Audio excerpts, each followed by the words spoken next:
Hello everyone, this is Nate at H2. I want Congress to think about this and think about it real good.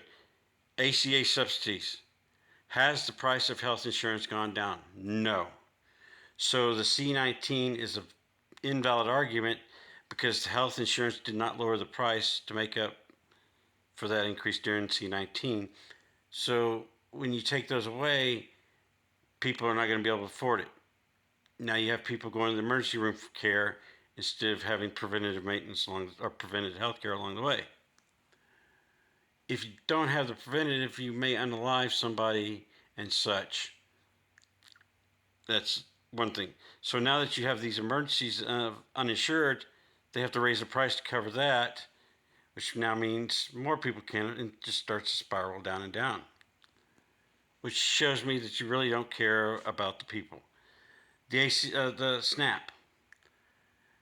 You are saying, okay, we're cutting off 43 million from SNAP. Okay. But those 43 millions would be buying the groceries of that SNAP, which means you now lost 43 million customers. If you don't have the 43 million customers, so you don't need the 20 or 30 stockers you have each night, you need less. So we'll say they're going to cut, we'll go for each person, you're going to lose at least two in the store, and we'll be generous and leave it at two to cover all of it. So there's three people that now are not spending money because they are not employed or they're hurt, they can't afford it. So bring it forward, you leave more and go back to the distributor. They don't need the people that receive it and ship it to the end user or to the store, the grocery store. So that's two more. We're up to five just for that one. We go back even further to the meat packing, the canners, and all that, and you lose a person for the canning, a person for the meat packers, a person that slaughters, unlives the livestock, the people who receive the livestock in the product, and the people who ship it. So there's five. So we're up to 10 people so far. Now you go back to the family that owns the farm that gives this livestock or the product, the garden, the vegetables to them. So that's 2, 3, up to 4 or 5 people, depending on how big that family is. That's now not getting an income and does not have a job. So now they're going to lose the farm, can't pay for the stuff they have on the farm. So now you go into foreclosure, and the bank needs to make up for the losses that they get from the farm and the product and that. But the corporation takes it over, they set the prices, whatever.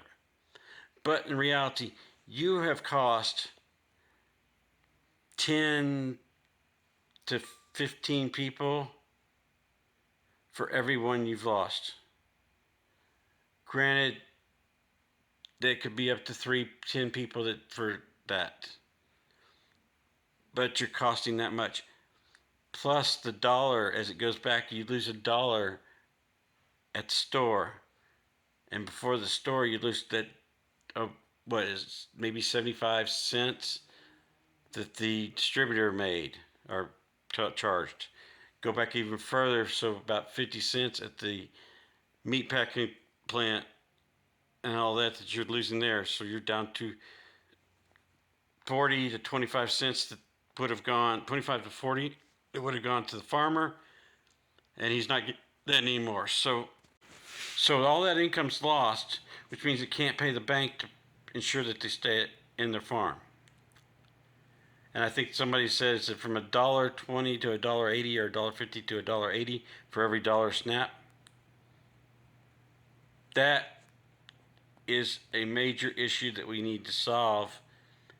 How can we solve it? You say there's fraud, waste, and abuse on SNAP. I'm not going to say there's not. There is always.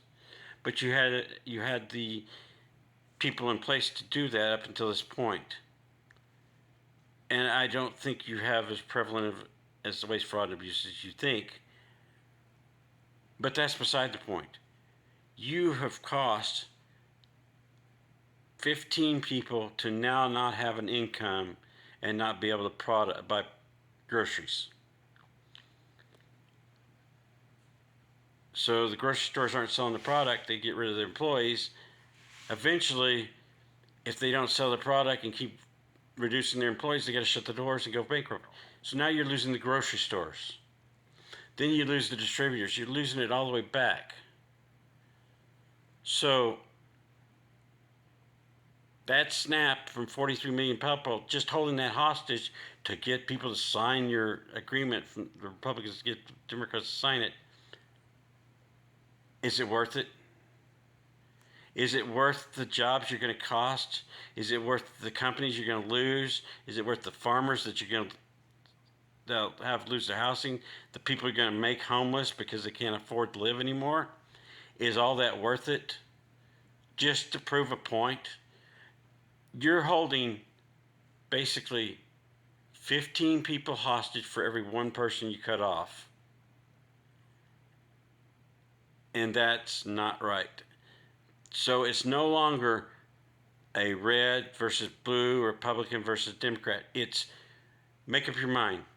Are you going to support the families and the people? Or are you going to support the corporations?